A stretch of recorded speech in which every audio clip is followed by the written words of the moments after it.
Baik, Assalamualaikum warahmatullahi wabarakatuh. Selamat siang teman-teman mahasiswa. Selamat datang di mata kuliah Interaksi Manusia dan Komputer, ya, di Prodi Informatika Universitas Azkia. Ya, ini merupakan pertemuan pertama kita dan kita adakan secara daring atau online karena ada beberapa hal yang kendala, ya. Baik, saya harap teman-teman semua dalam keadaan sehat dan dalam berkah Allah. Ya, kita semua. Baik, pada siang hari ini pembahasan kita yang pertama adalah tentang peraturan dalam kuliahan, RPS, definisi yaitu apa itu IMK. IMK ini interaksi manusia dan komputer. Sejarah IMK, tujuan dan manfaatnya, dan yang terakhir tantangan, ya, tantangan dalam IMK tersebut. Oke, langsung ya. Langsung kita masuk ke topik pertama, yaitu tentang peraturan. Aturan kuliah. Ya, yang pertama, seperti biasa, sesuai dengan aturan Azkia dari segi berpakaian dan tingkah laku, sikap dan sebagainya ya. Kita ikuti aturan Azkia dan aturan khususnya, yaitu yang pertama, tidak boleh terlambat lebih dari 20 menit, ya seperti biasa ya, kecuali dengan alasan syar'i. Tidak boleh menggunakan HP kecuali saat mencari referensi tugas atau komunikasi dengan orang tua. Ini juga seperti biasa. Saya kira teman-teman sudah bisa memahaminya ya, karena kita sudah pernah belajar minggu semester lalu. Dan ya ini bagi yang kalau kita di kelas itu diperbolehkan membawa makanan atau minuman. Oke, dan yang lain. Ini nanti kita optional nantinya, peraturan optional. Oke, RPS perkuliahan. RPS-nya teman-teman itu insya Allah minggu depan kita tampilkan karena RPS-nya itu masih dalam bentuk Word ya. Insya Allah minggu depan pertemuan kita offline akan kita tampilkan RPS-nya. Oke, sekarang masuk kita ke materi langsung ya. Materi tentang interaksi manusia dan komputer ya. Sekarang apa itu interaksi manusia dan komputer? Ya, teman-teman. Interaksi manusia dan komputer atau bahasa Inggrisnya ya, itu Human Computer Interaction atau HCI. Ya, itu adalah disiplin ilmu yang berfokus pada perancangan, evaluasi, dan implementasi sistem komputasi interaktif yang digunakan oleh manusia serta studi tentang fenomena yang mengelilingi penggunanya. Itu ya.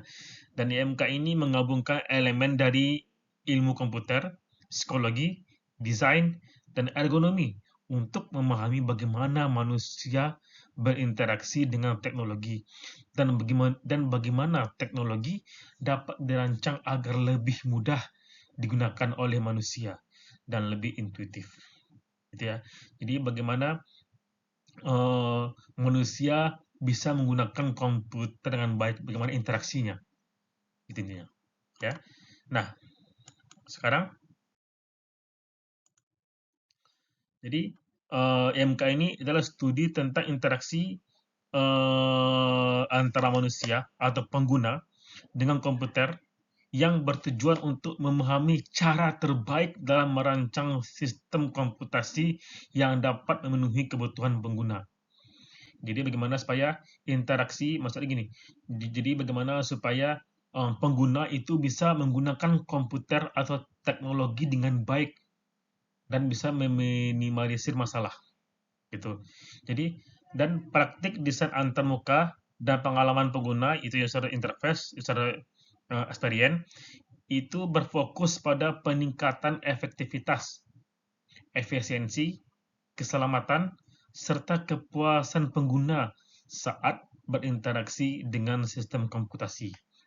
Nah, jadi ya, bagaimana kita bisa merancang sebuah sistem yang kalau bisa itu lebih mudah, sangat mudah digunakan oleh pengguna atau manusia. Ya, tidak sulit baik dari segi interface-nya, bentuk menunya, bentuk tombol dan sebagainya. Gitu ya. Nah, sekarang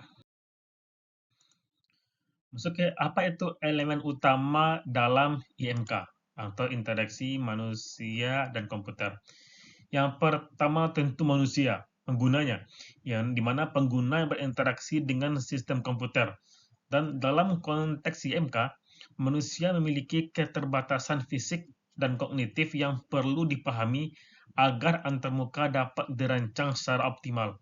Ini melibatkan pemahaman tentang persepsi, ingatan, dan kemampuan motorik pengguna. Yang kedua tentu komputer, karena ini kan interaksi manusia dan komputer, tentu ada komputernya. Di mana ini bisa menunjuk pada perangkat keras atau hardware, perangkat lunak atau software, atau sistem interaktif lainnya. Di mana fokusnya adalah pada cara sistem ini menyajikan informasi kepada manusia atau pengguna dan bagaimana pengguna dapat memberikan input untuk mencapai tujuan tertentu. Dan interaksi ini titik fokusnya dari IMK. Gitu ya. Dan yang ketiga, elemennya adalah interaksi, yaitu mencakup bagaimana pengguna memberikan input ke sistem dan bagaimana sistem merespon. Ada dua apa ya? Tolak balik, gimana pengguna memberikan input dan gimana sistem memberikan responnya. Dan desain interaksi yang baik memastikan bahwa komunikasi antar manusia dan komputer berlangsung secara intuitif tanpa memerlukan usaha yang berlebihan dari pengguna. Jadi tanpa membuat pengguna atau manusia itu ribet. Jadi semakin bagus tampilannya, semakin simple, gitu ya. Next, itu lingkup IMK. Yang pertama, desain antarmuka pengguna atau UI, ya. Bagaimana elemen visual seperti tombol, menu, icon disusun agar pengguna dapat berinteraksi dengan sistem secara intuitif, secara baik. Yang kedua, pengalaman pengguna atau UX, user experience, di mana fokus pada bagaimana perasaan pengguna saat berinteraksi dengan produk untuk komputer, dan desain UX ini mempertimbangkan alur kerja, kenyamanan, dan juga kemudahan belajar. Lalu selanjutnya itu ada namanya itu kognisi pengguna, yaitu di mana yaitu memahami cara manusia berpikir dan memproses informasi adalah kunci dalam merancang sistem yang sesuai dengan cara kerja otak manusia atau pengguna, seperti meminimalkan beban kognitif atau memperhitungkan keterbatasan ingatannya. Lalu ada yang namanya ergonomi, yaitu studi tentang bagaimana desain fisik perangkat seperti keyboard, mouse, dan lain sebagainya dapat dioptimalkan agar sesuai dengan kenyamanan dan kebutuhan pengguna. Lalu interaksi multimodal, yaitu pengguna lebih dari satu jenis input atau output dalam berinteraksi dengan komputer seperti suara, sentuhan, dan gerakan tubuh. Dan terakhir adalah itu desain responsif, yaitu sistem yang dapat menyesuaikan tampilan dan fungsinya sesuai dengan perangkat yang digunakan. Misalnya, desain yang bekerja dengan baik di komputer desktop maupun perangkat mobile. Ya. Nah, masuk ke prinsip dasar IMK. Ya. Yang pertama, prinsip dasar IMK itu adalah konsistensi, yaitu antarmuka harus konsisten dalam tampilan dan fungsinya sehingga pengguna dapat memprediksi hasil dari interaksi mereka. Ya.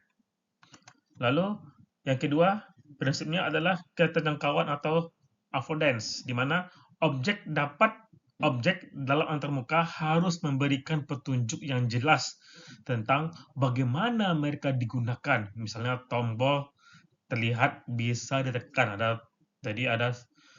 ya nampak bisa ditekan gitu, tidak datar aja.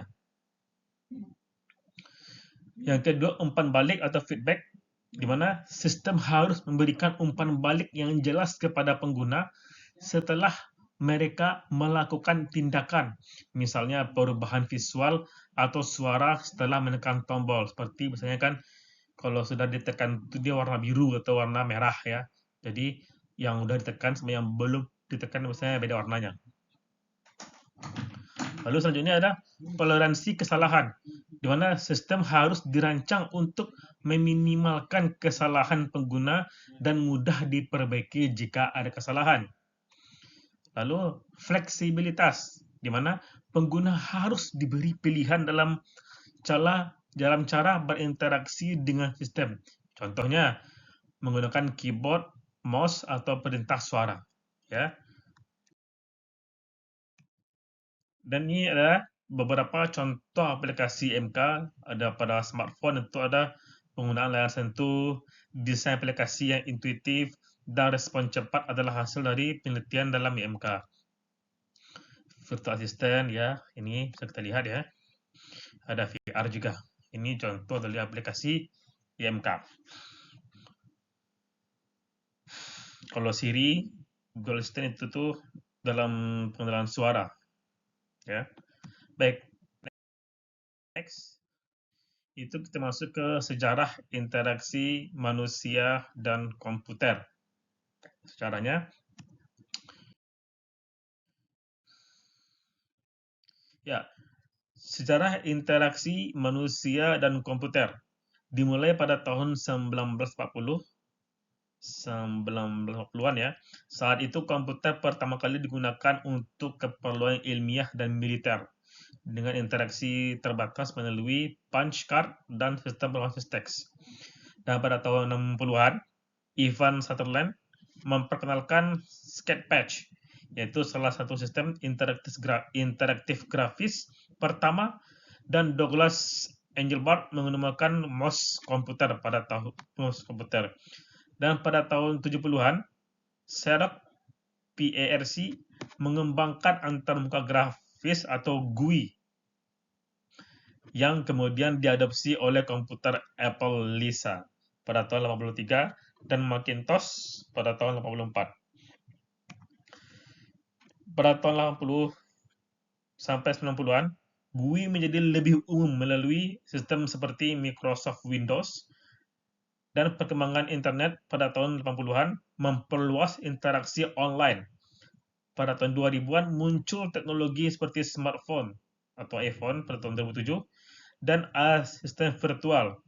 Dan saat ini IMK terus berkembang dengan teknologi seperti virtual reality, augmented reality, VR atau IR, dan juga AI.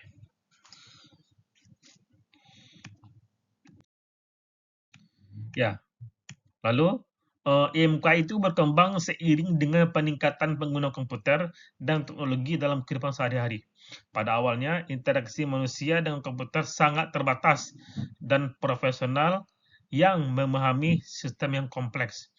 Namun, dengan semakin populernya komputer pribadi, kebutuhan akan antarmuka yang lebih intuitif dan ramah pengguna semakin meningkat.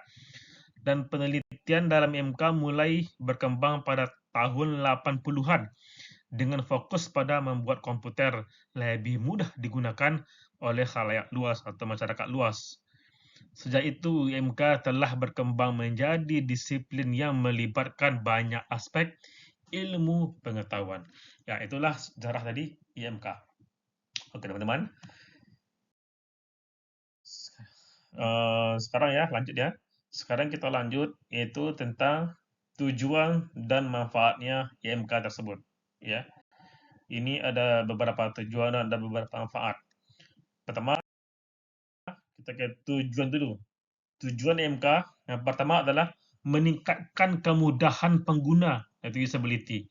Salah satu tujuan IMK adalah membuat teknologi mudah digunakan oleh siapa saja, baik itu pengguna biasa maupun seorang yang profesional di bidangnya.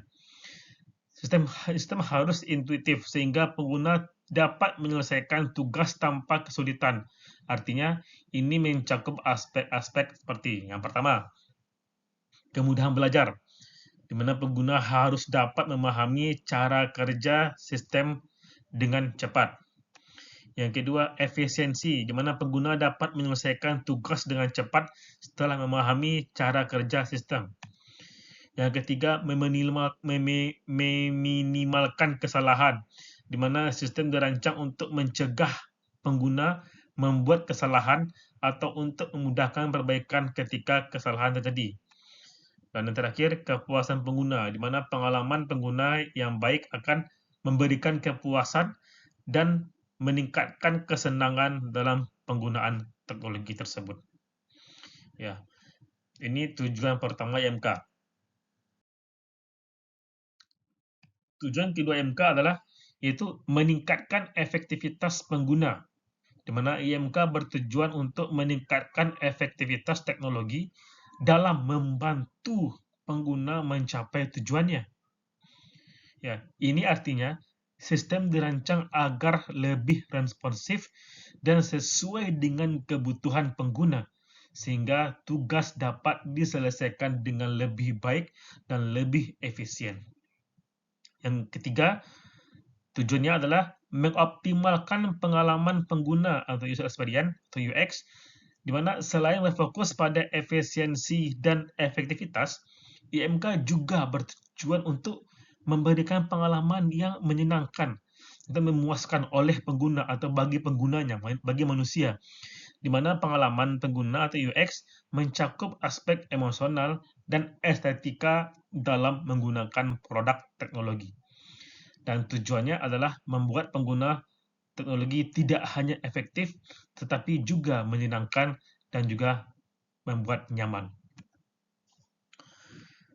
Yang keempat yaitu mengurangi beban kognitif pengguna, di mana beban kognitif mengacu pada jumlah usaha mental yang diperlukan untuk memahami pengguna sistem. IMK berupaya mengurangi beban ini dengan membuat antarmuka yang lebih intuitif, di mana informasi yang mudah diakses serta desain yang mendukung proses berpikir alami pengguna.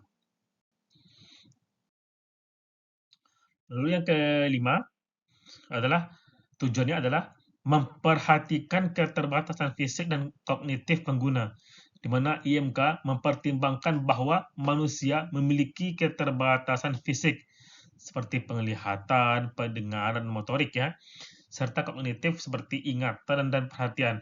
Dan tujuannya adalah untuk merancang sistem yang dapat digunakan oleh orang-orang dengan berbagai latar belakang dan kemampuan.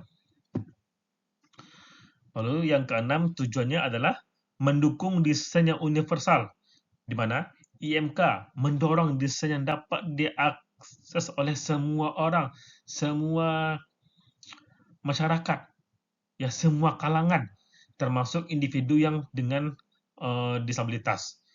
Dengan pendekatan desain yang universal, produk teknologi dapat digunakan oleh lebih banyak orang tanpa memerlukan adaptasi yang lebih rinci atau lebih khusus atau adaptasi yang lebih susah itu.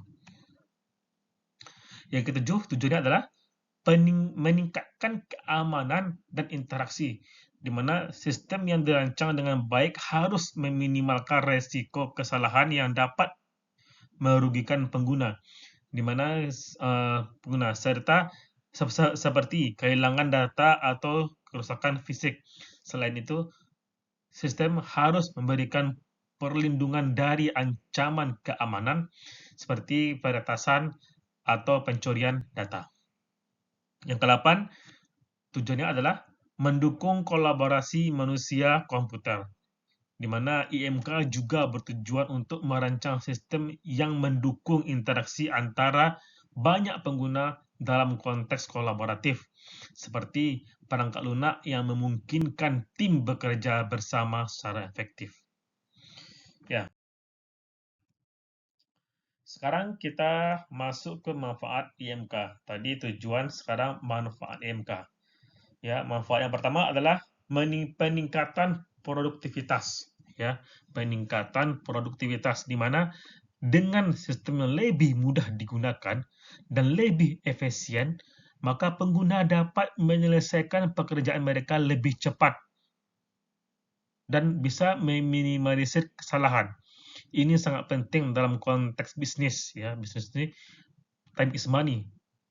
Waktu adalah uang. Jika lebih cepat maka dia lebih untung. Dimana kalau dalam bisnis, di mana produktivitas yang lebih tinggi bisa berarti penghematan biaya dan juga waktu. Yang kedua, pengurangan kesalahan pengguna, di mana sistem yang dirancang dengan prinsip IMK membantu pengguna menghindari kesalahan dalam penggunaannya.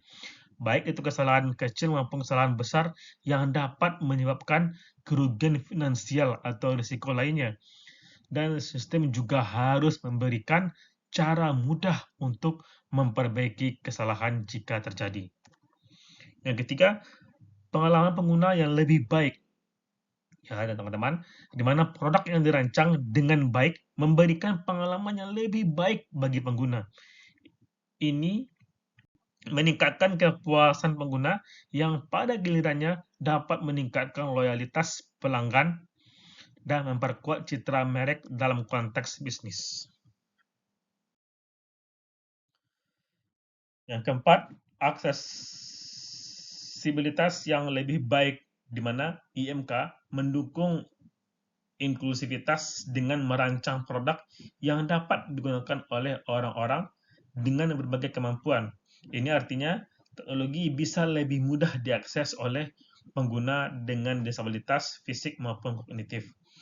Yang kelima, peningkatan keselamatan, di mana dalam banyak situasi seperti dalam bidang medis atau transportasi, keselamatan pengguna adalah hal yang sangat penting, di mana IMK memastikan bahwa sistem dirancang untuk mengurangi potensi kesalahan fatal dan untuk memudahkan pengguna memahami informasi penting dengan cepat maksudnya. Yang keenam, yaitu adaptabilitas terhadap perubahan teknologi, di mana sistem yang dirancang dengan baik ya oleh IMK dapat dengan mudah diadaptasi ke teknologi baru. Contohnya, sistem yang awalnya dirancang untuk komputer desktop mungkin perlu diadaptasi untuk perangkat mobile atau tablet, di mana prinsip-prinsip IMK membantu membuat desain yang fleksibel dan berkelanjutan seiring perkembangan teknologi. Lalu yang ketujuh, peningkatan kolaborasi dan komunikasi, di mana dengan desain yang mendukung interaksi manusia dan teknologi, IMK juga mendukung kolaborasi antara manusia. Misalnya, perangkat lunak yang memungkinkan komunikasi yang lebih baik antar pengguna yang berbeda atau antar sistem yang berbeda. Lalu, yang kedelapan, peningkatan daya saing produk. Dalam dua bisnis, produk dengan antarmuka yang lebih baik dan pengalaman pengguna yang memuaskan memiliki daya saing lebih tinggi, di mana pengguna cenderung lebih memilih produk yang lebih mudah dan lebih ramah digunakan. Dan perusahaan yang mengutamakan desain antarmuka yang lebih baik bisa mendapatkan keunggulan yang kompetitif. Lalu 9, mengurangi beban pelatihan, di mana dengan antarmuka yang mudah dipelajari dan digunakan, waktu dan biaya yang dihabiskan untuk melatih pengguna dalam menggunakan sistem tersebut yang baru dapat dikurangi karena dia mudah adaptasi ya. Hal ini sangat penting dalam ruang lingkup bisnis karena efisiensi pelatihan adalah kunci. Yang terakhir, mendukung perkembangan teknologi baru, di mana IMK membantu mendorong inovasi teknologi dengan menciptakan solusi yang lebih ramah pengguna. Ketika teknologi baru diperkenalkan, desain interaksi yang baik membuat adopsinya lebih mudah dan cepat, sehingga lebih banyak orang yang akan dapat memanfaatkannya. Ya, itu adalah tujuan dan manfaat IMK. Oke. Bagi yang ketinggalan, bagi yang kurang ngerti, bisa di-pause ya, karena kita ini main cepat ya. Nanti bisa di-pause videonya. Oke. Sekarang kita masuk yang terakhir, yaitu adalah tantangan dari IMK. Yang pertama, ini ada beberapa tantangan ya. Yang pertama itu perbedaan kebutuhan dan harapan pengguna. Beragamnya pengguna. Ya, pengguna teknologi berasal dari latar belakang yang berbeda, usia dan tingkat keahlian yang berbeda. Misalnya aplikasi yang digunakan oleh anak-anak akan memiliki kebutuhan yang berbeda dari aplikasi untuk orang dewasa atau profesional IT. Dan memahami kebutuhan, harapan, dan preferensi masing-masing pengguna adalah tantangan besar dalam merancang IMK untuk semua orang.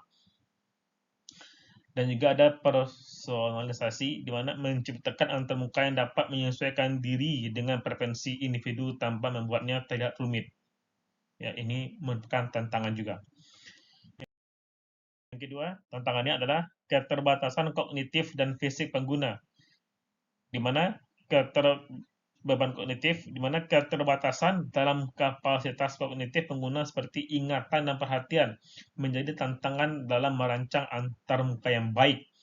Antarmuka terlalu rumit atau memberikan terlalu banyak informasi secara bersamaan dapat membuat pengguna bingung, dan tantangannya adalah menjaga keseimbangan antara menyajikan informasi yang cukup untuk membuat pengguna efisien tanpa membebani mereka dengan kompleksitas yang tidak perlu. Lalu ada aksesibilitas fisik, di mana banyak pengguna yang memiliki keterbatasan fisik seperti gangguan penglihatan, pendengaran, atau keterbatasan mobilitas tangan. Tantangan dalam MK adalah merancang sistem yang inklusif yang dapat diakses oleh semua pengguna yang walaupun dia memiliki keterbatasan fisik tersebut. Oke. Sekarang selanjutnya yaitu kompleksitas teknologi yang harus berkembang, di mana kecepatan perkembangan teknologi yang juga menjadi tantangan. Teknologi berkembang dengan cepat, apalagi saat ini berkembang dengan cepat, termasuk perangkat keras dan perangkat lunak. Contohnya tren teknologi seperti VR, AR, dan AI, juga IoT. Ini juga merupakan, dan merancang semua ini juga merupakan tantangan dalam IMK. Juga ada integrasi multimodalitas.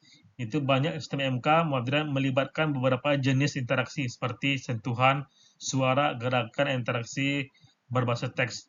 Dan tantangannya adalah mengintegrasikan berbagai modalitas ini secara harmonis agar pengguna dapat beralih antara modalitas tersebut secara lancar.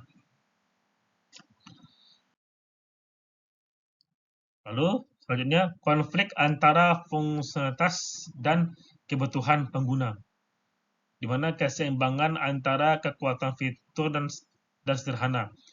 Sistem yang kaya fitur cenderung lebih kompleks atau lebih rumit, tapi sederhana antarmuka seringkali mengorbankan fitur tersebut.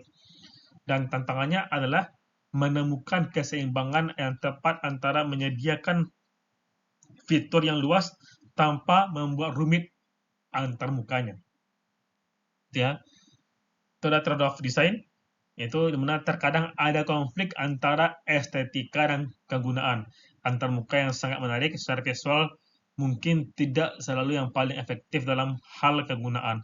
Sementara antarmuka yang terlalu sederhana mungkin nampak membosankan atau tidak menarik bagi pengguna. Jadi itu tantangannya ya.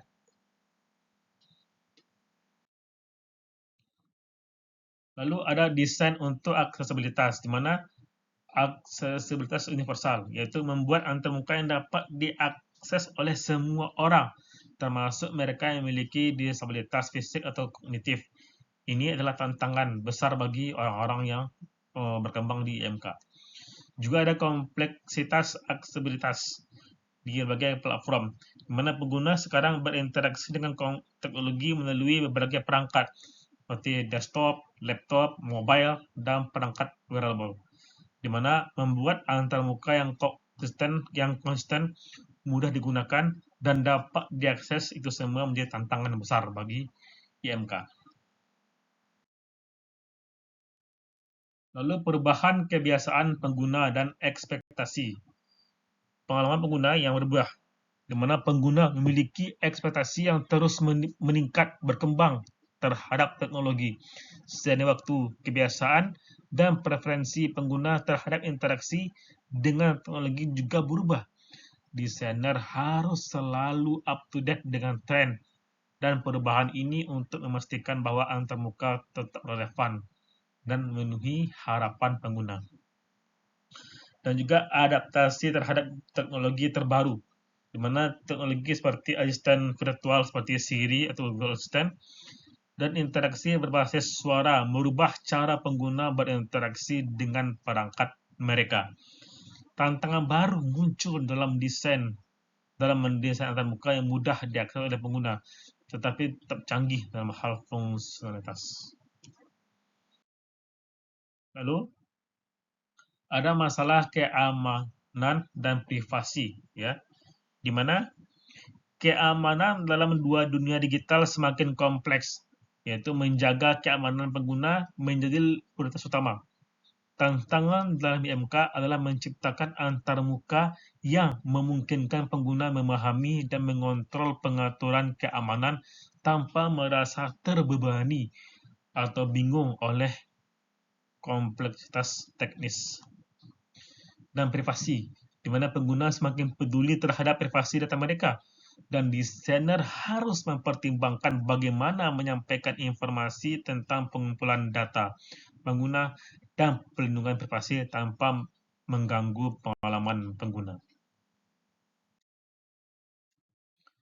Lalu konteks pengguna yang beragam, lingkungan fisik yang beragam, di mana teknologi digunakan dalam berbagai lingkungan, di kantor, rumah, sekolah, kendaraan, atau di luar ruangan sekalipun, menciptakan antarmuka yang dapat berfungsi optimal dalam berbagai kondisi fisik, misalnya cahaya yang terang, atau kebisingan, dan sebagainya. Itu merupakan tantangan dari MK.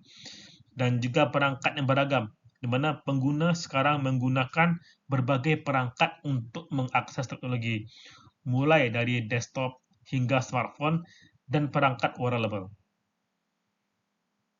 di mana setiap perangkat memiliki karakteristik yang berbeda, sehingga tantangan di MK adalah menciptakan antarmuka yang konsisten, responsif, dan optimal di semua perangkat, desktop, smartphone, dan juga wearable. Lalu, evaluasi dan pengujian pengalaman pengguna atau UX, user experience, di mana menguji dengan pengguna yang beragam untuk memastikan bahwa antarmuka berfungsi dengan baik.